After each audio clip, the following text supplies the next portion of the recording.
În perioada sărbătorilor, doamnele și domnișoarele au o grijă mai mare pentru aspectul fizic și în dimineața aceasta vom vorbi despre îngrijirea părului, dar pentru a avea o coafură corespunzătoare de sărbători trebuie să știm și cum îl îngrijim.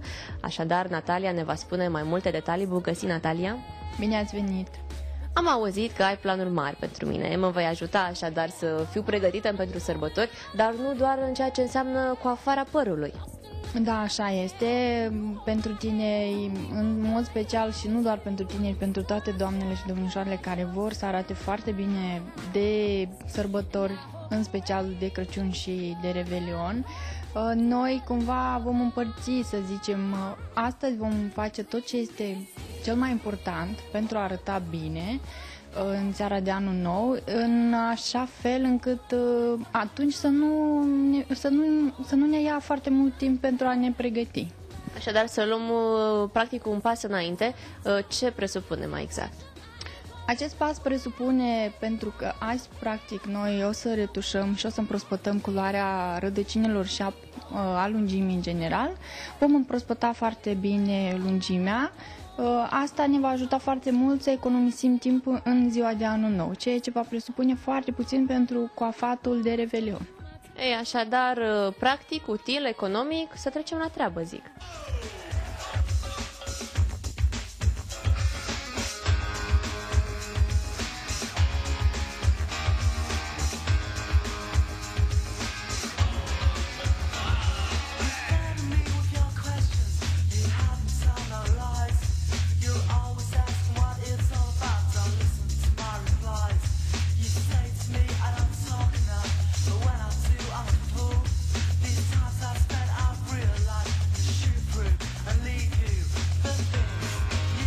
Pentru părul mai poros, o structură mai poroasă, așa, o să-l hidratăm un pic înainte să aplicăm vopseaua pentru lungime.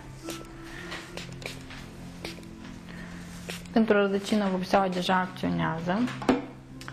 În curând o să fie gata. Timpul a acționat și o să mergem să spălăm acum. Dăm jos vopseaua, da? Da. Nu voi mai fi mov în cap. Nu mai ești mov.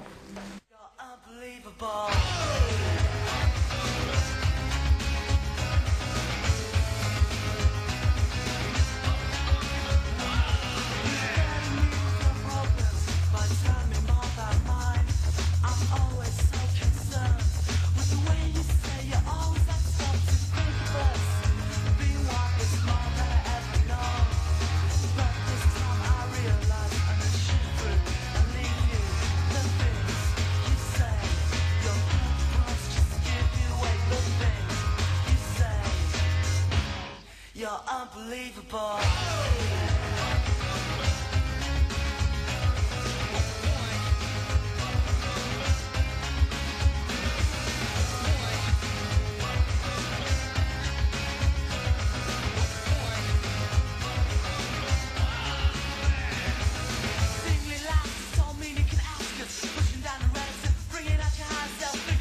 Toată munca grea a fost sfârșită și acum putem trece la partea cea mai scurtă și cea mai importantă pentru noi, exact cum vom arăta noi de Revelion.